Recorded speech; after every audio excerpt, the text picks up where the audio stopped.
네, 오늘은 우리 주기도문 두 번째 시간 이름이 거룩히 여김을 받으시오며 함께 말씀 나누겠습니다. 자, 주기도문에 하늘에 계신 우리 아버지여 이름이 거룩히 여김을 받으시오며 이렇게 시작이 되죠. 자, 우리 하나님의 이름이 어떤 것이 있는지 우리 잠깐 살펴볼까요? 먼저 우리 아브라함이 하갈을 이렇게 아이를 낳기 위해서 이제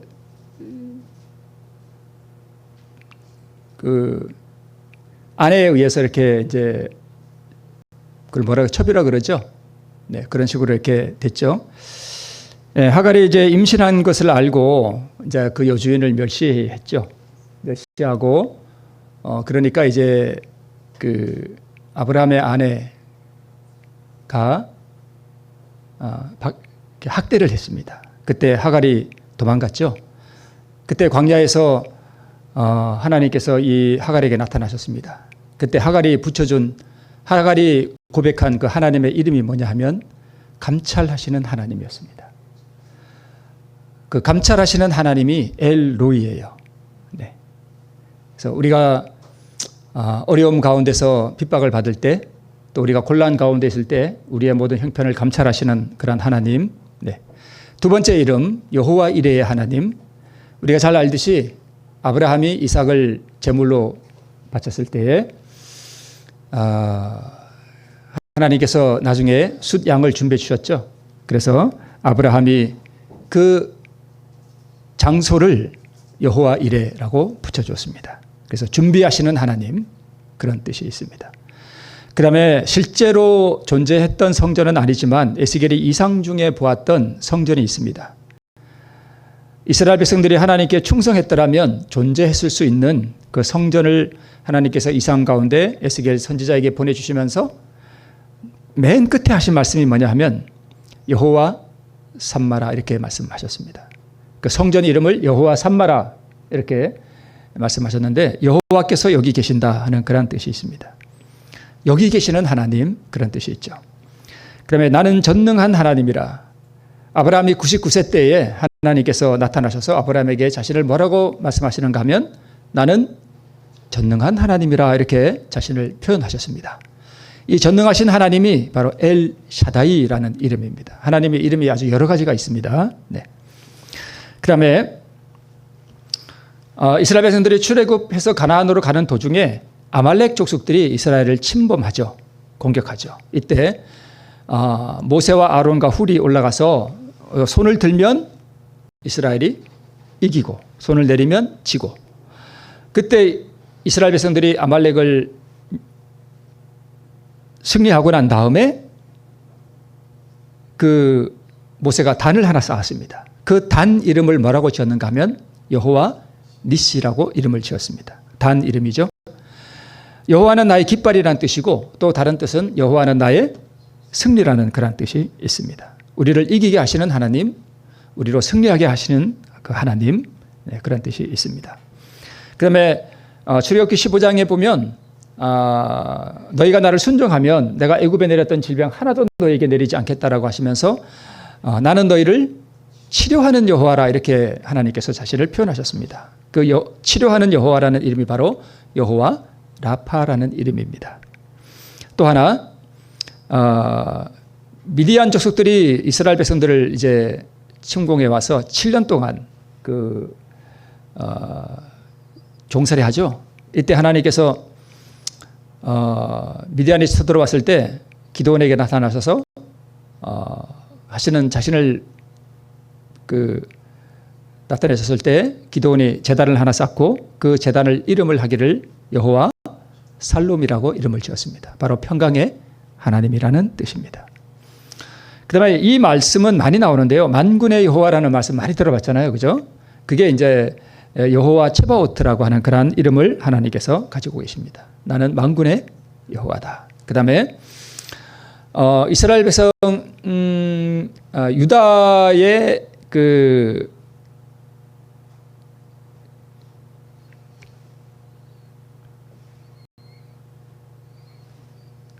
하나님께서 이제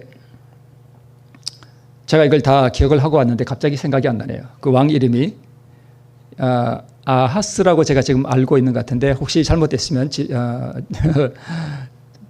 수정해 주시면 고맙겠습니다. 요아스는 아니고 네.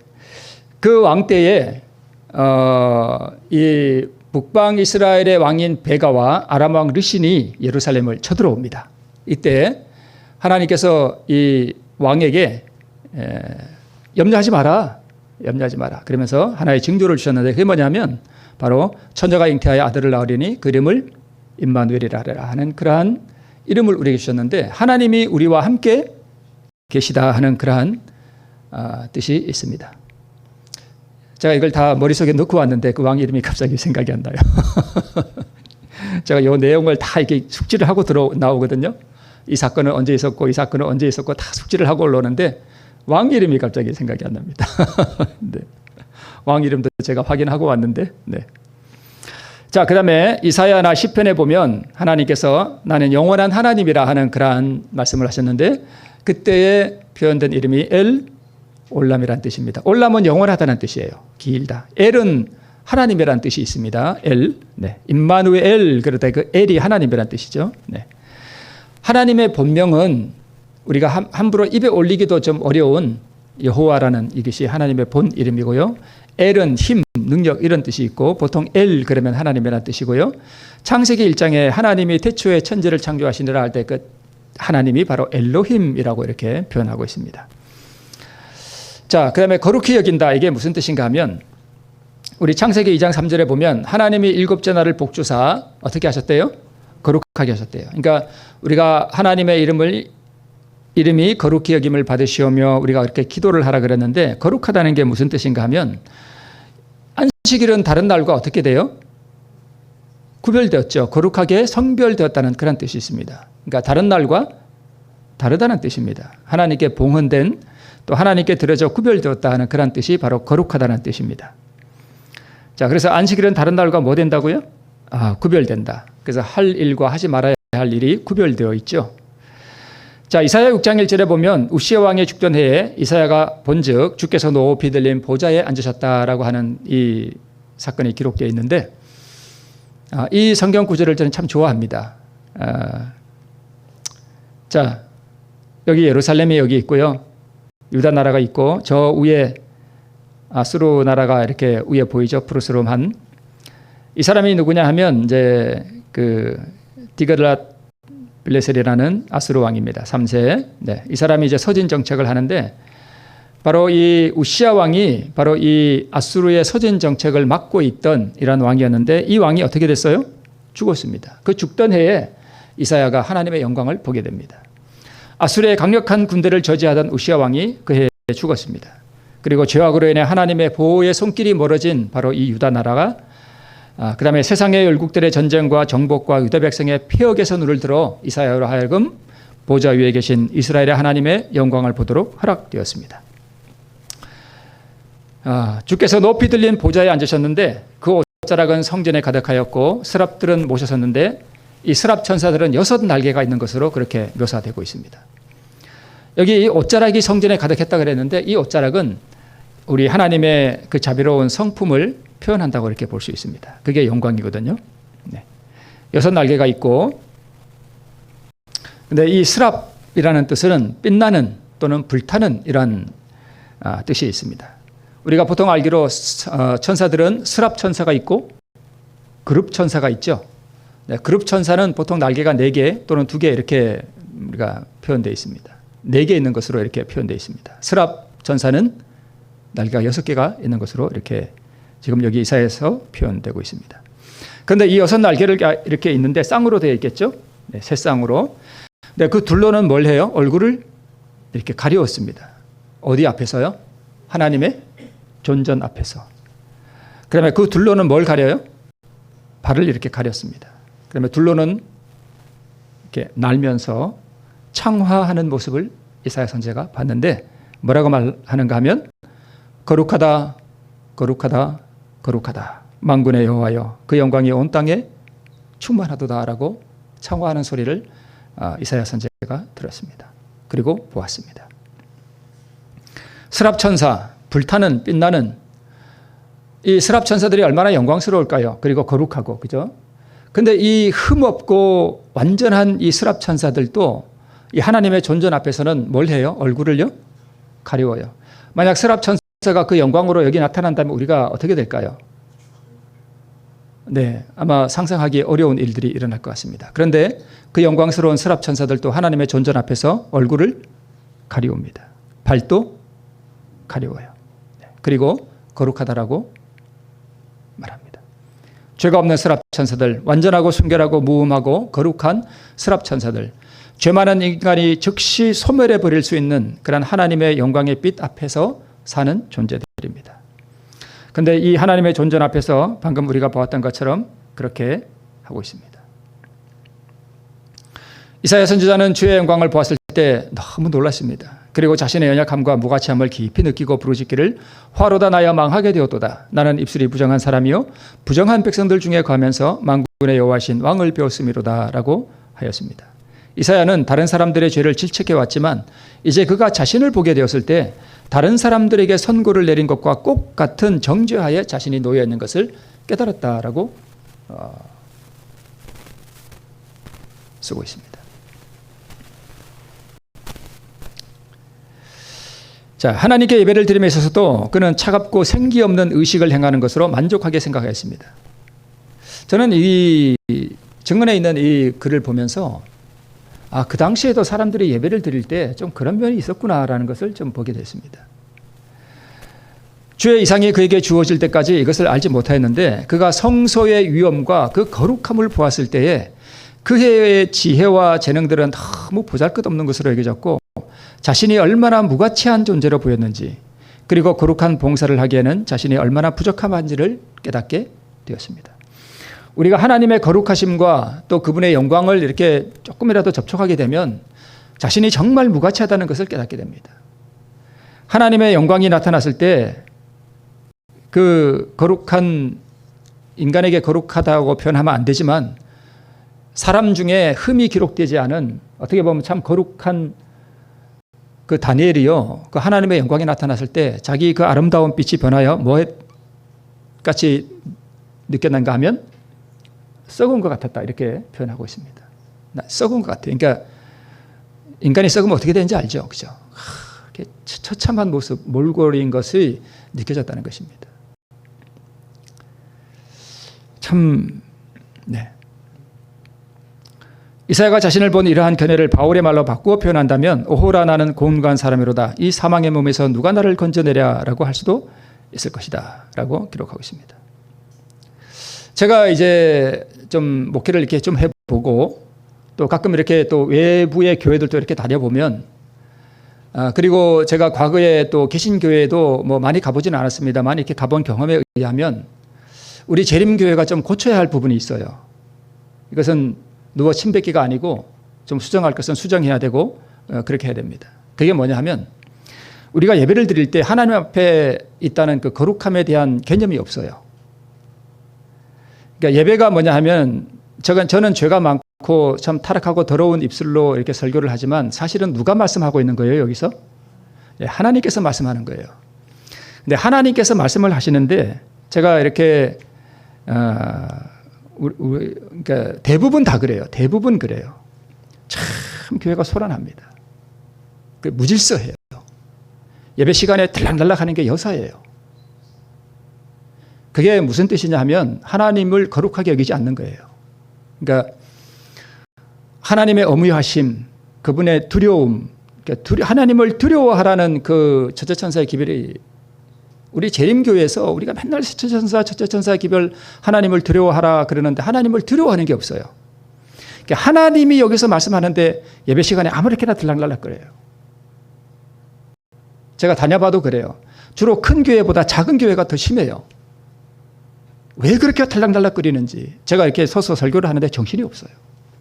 그러면 이게 말씀을 하다가도 뭔가 마음이 쫙 내려가 버려요. 이렇게 다운돼 버려요. 힘이 안 나요. 그런 걸 이렇게 보고 있으면. 왜 이럴까? 우리 교회는 왜 이럴까? 그러니까 하나님이 여기서 말씀하시는데 대통령이 여기서 말해도 우리가 그렇게 할까요? 그렇게 못합니다.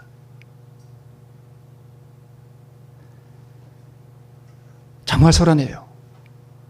엄숙함이 없어요.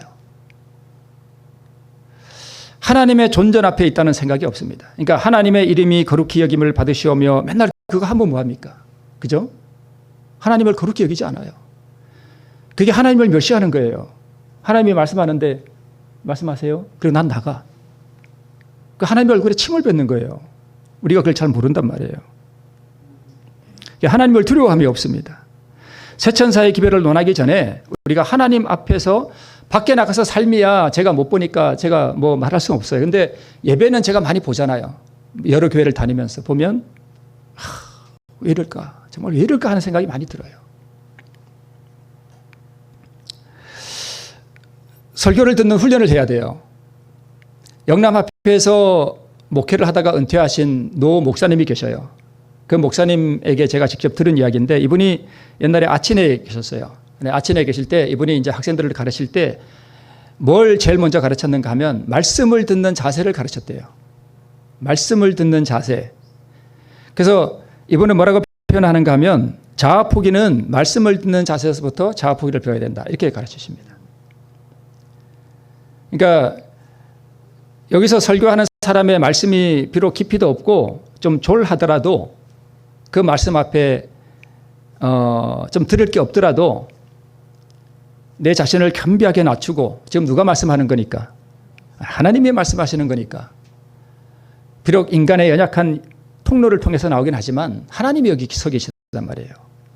그러면 그 앞에서 나를 겸비하게 낮추고 내가 아무것도 아니고 나는 하나님 앞에 참 더럽고 죄 많은 인생임을 깨닫고 그 존귀하신 하나님이 지금 말씀하시는데 그 앞에서 정말 겸비한 자세로 앉아 있어야 하는 그 자아포기, 그것부터 배우라는 거예요. 그걸 가르쳤다는 거예요. 그래서 실제로 그분은요, 어린 아이가 와서 설교해도요, 탁석하게 앉아서 다 적어요, 이렇게. 그 들을 것도 없는 그 얘기를 다 적는데요, 이렇게. 적는 거는 제가 못 봤습니다. 근데 들리는 얘기가 그래요. 그분은 누가 와서 설교해도 적는데요, 이렇게. 근데 흉내 내는 게 아니고 진짜로 이분은 그게 몸에 배인 분이에요. 자아포기가 거기서부터 돼야 된다는 거예요.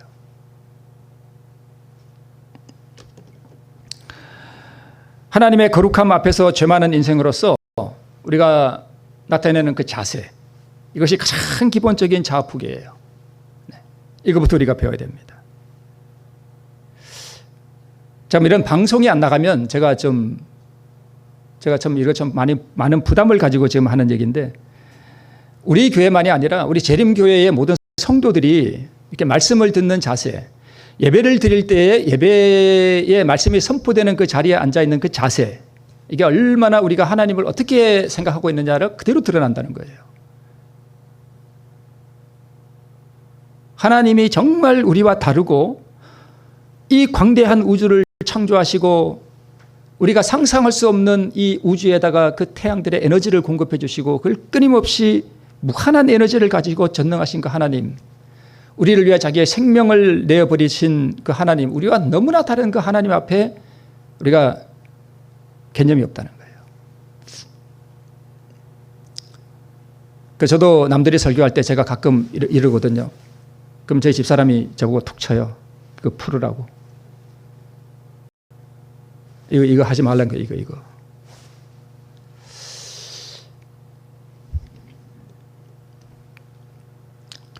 이사야는 주의 영광을 보고 놀랐습니다. 하나님의 영광의 모습을 보기 전에도 스스로를 그렇게 생각했을까? 하나님의 영광의 모습, 그게 그분의 거룩하심 아니에요. 너무나 우리와 다른 구별된 그분, 그 두려워해야 할 하나님 앞에서 우리가 과연 어떤 자세를 가지고 있는가? 그것입니다. 아니다, 그는 하나님 앞에서 자신이 의로운 상태에 있다고 생각했지만 만군의 주의 영광이 그에게 나타났을 때, 그리고 그가 필설로 다할 수 없는 하나님의 그 위엄을 보았을 때 자신에 대한 화를 선언했고 자신은 입술이 부정한 사람임을 절감하여 부르짖게 되었다.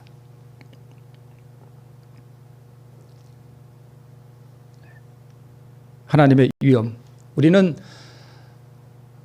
그것을 보지도 못했고 또 그 위엄을 직접 볼 수도 없지만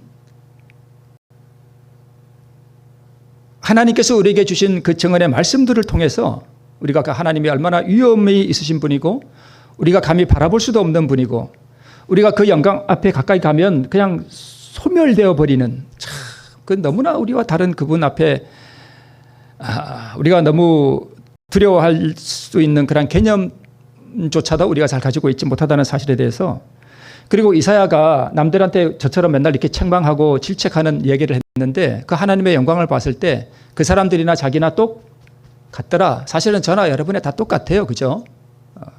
똑같아요. 저는 잘나서 그렇게 말씀을 드리는 게 아니라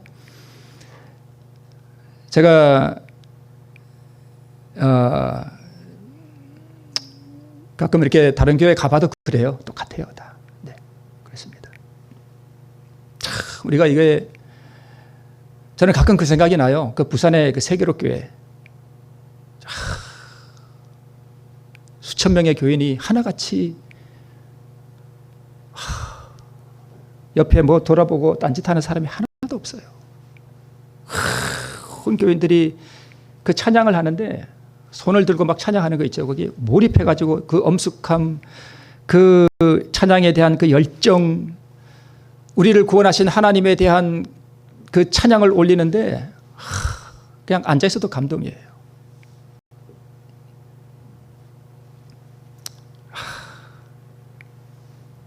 우리는 왜 이래야 될까?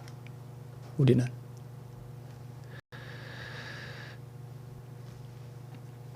만약 우리가 이사야처럼 하나님의 영광을 바라보고 이스라엘의 거룩하신 분의 순결하신 모습을 조금만이라도 실감하게 되면 자신의 의의를 자랑하기는커녕 오히려 소스라치게 놀라서 영혼의 부정함을 고백하게 될 것이다. 오호라 더럽도다. 더러운 자신, 그 순결하고 무한히 거룩하신 그 하나님 앞에 두려움, 그런 거.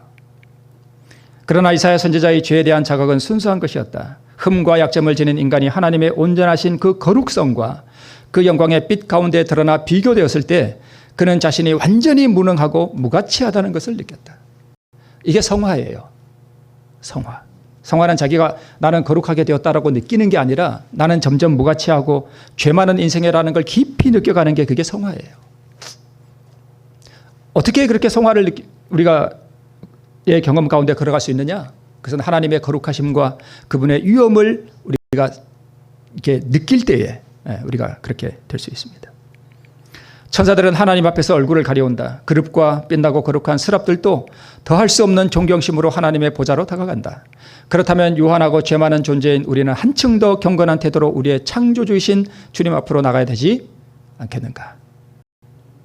참 죄 많고 더러운 인생들이 하나님을 두려워할 줄 알고 그 하나님의 거룩하심 앞에 우리는 얼마나 더러운지 또 불결한지에 대한 인식을 가지고 오호라 화로다 나여 망하게 되었도다라고 하는 화로다 나여 나는 입술이 부족한 백성이라고 하는 그 진실된 고백이 하나님의 영광을 보았을 때 또 하나님의 그 거룩하심을 보았을 때 우리의 가슴 속에서 우러나오는 자연스러운 현상입니다.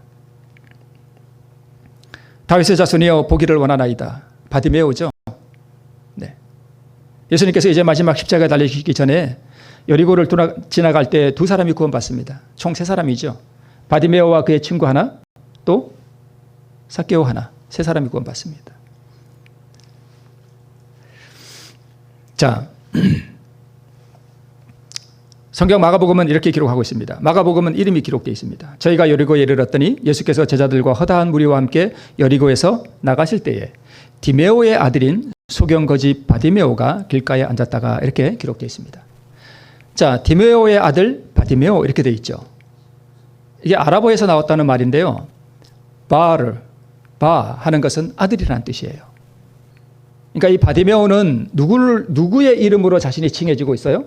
자기 아버지의 이름으로 칭해지고 있어요. 그러니까 내 고유의 이름이 지금 없어. 네. 홍길동의 아들 이런 뜻이에요. 아버지 이름만 있고 정작 아들 이름은 바디메오인데 그냥 디메오의 아들 이런 뜻이에요. 디메오의 아들. 네. 성경에 이런 예가 또 있습니다. 예수께서 대답하여 가라사대 바요나 시모나 내가 복이 있도다. 베드로죠. 베드로의 아버지가 요한이에요. 요나의 아들이라는 뜻입니다. 바가 아들이라는 뜻이에요. 요나의 아들 시모나 이런 뜻입니다. 또 하나 이 사도 바울이 처음 이제 이 사도행전 13장의 첫째 선교 여행을 떠날 때에 온 섬 가운데로 지나서 바보라는 섬에 이르렀을 때 바예수라고 하는 유대인 거짓 선지자 박수를 만났다 이렇게 기록되어 있는데 이 바예수가 여호수아의 아들 이런 뜻입니다. 바가 아들이라는 뜻이에요. 자, 그러면 제가 오늘 왜 말씀을 드리냐 하면, 자, 바디메오의 이 이름은, 그러니까 바디메오가 지금 상태가 뭐냐면 소경, 그 다음에 거지, 그렇죠? 소경이고 거지예요. 이 바디메오라는 이름 자체가 뭘 나타내주고 있는가 하면 그 아버지가 어떠하다는 것을 지금 나타내주고 있어요. 그렇죠? 왜요? 그 아버지가 재물이 많은 사람이면 그 아들이 거지겠어요? 아니죠. 아버지가 아무것도 없으니까 그 아들이 빌어먹는 거 아니에요. 그러니까 이 바디메오라는 이 이름 안에는 그의 아버지가 어떠하다는 게 드러난다는 거예요. 그죠? 네. 자, 그러면 제가 이 말씀을 왜 지금 여기다 집어넣는지 이제 한 번 더 보겠습니다. 더 큰 의미가 있다라고 산상본에 기록하고 있는데 이게 뭐냐 하면 예레미야 14장 9절에 보면 우리는 주의 이름으로 일컬음을 받는 자 이오니 우리를 버리지 마옵소서라고 기록하고 있습니다. 디메오의 아들 바디메오는 누구의 이름으로 일컬어지는 거예요? 바디메오는 자기 아버지의 이름으로 일컬어지는 거예요. 그죠? 네. 그런데 이 바디메오는 그 이름 가운데 또 그의 행색 가운데 그가 하는 일 가운데서 뭐가 드러나고 있는가 하면 그 아버지의 어떠함이 드러나고 있습니다.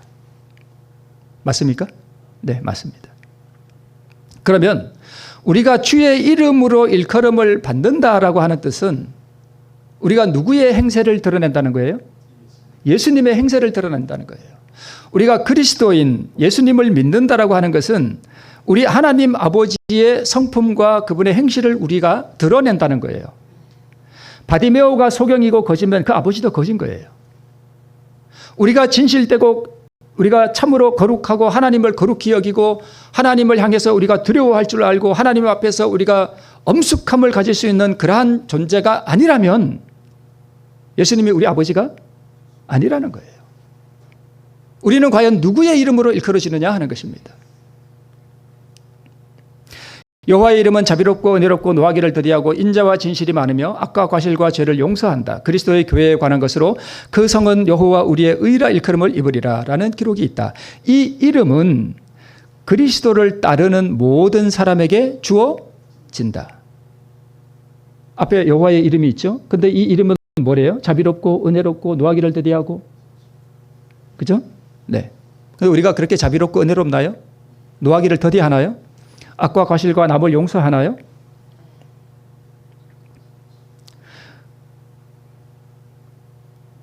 자, 여기 이 이름은 그리스도를 따르는 모든 사람에게 주어진다. 그것은 하나님의 자녀의 뭐래요? 유업이래요. 우리가 하나님의 자녀가 되면 저 성품을 우리가 유업으로 받는다는 거예요. 네. 받아서 자녀가 되는 거죠. 가족은 아버지의 이름을 따라 불리워진다. 디메오의 아들 바디메오. 자, 그러면 우리가 늘 불화하고 우리가 하나님을 거룩히 여기지 아니하고 하나님을 우습게 여기고 하나님의 존전에서 가정에서 행하는 거나 교회 안에서 행하는 거나 다름이 없다면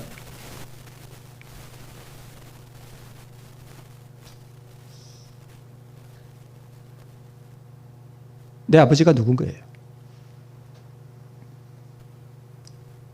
하나님이 우리의 가족인가요? 아버지의 이름으로 우리가 불리워지나요?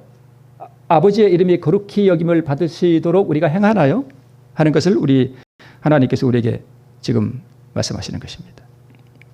아버지의 이름을 따라 불리워진데 이 이름이 바로 성품이에요. 그죠? 네. 바디메오가 그 아버지의 어떠함을 드러내듯이 우리가 우리 아버지의 이름의 거룩함을 드러내지 않으면 그것이 무슨 뜻이겠는가? 우리 아버지가 하나님인가? 아니면 다른 영인가? 다른 영이 우리 아버지인가? 하는 것을 우리에게 드러내 준다는 것입니다. 우리가 과연 하나님의 이름이 거룩히 여김을 받도록 우리가 그렇게 살고 있는가? 우리가 그렇게 행하고 있는가? 하는 것을 우리에게 말씀하시는 것입니다. 그러므로 생활 하나하나에서 하나님의 이름을 나타내야 한다. 이러한 간구를 드리려면 하나님의 품성을 소유하지 않으면 안 된다. 그러니까 하늘에 계신 우리 아버지여, 아버지의 이름이 거룩히 여김을 받으시오며, 이렇게 진정으로 간구를 할 수 있으려면 하나님의 품성을 소유하지 않으면 그게 안 된다는 거예요. 네, 안 된다는 거예요. 만일 생활과 품성으로 하나님의 생애와 품성을 나타내지 않으면 그대는 그분의 이름을 거룩하게 할 수 없고 그분을 이 세상에 나타낼 수 없다. 그대는 오직 그리스도의 은혜와 의를 받아들임으로써만 이 일을 할 수 있다.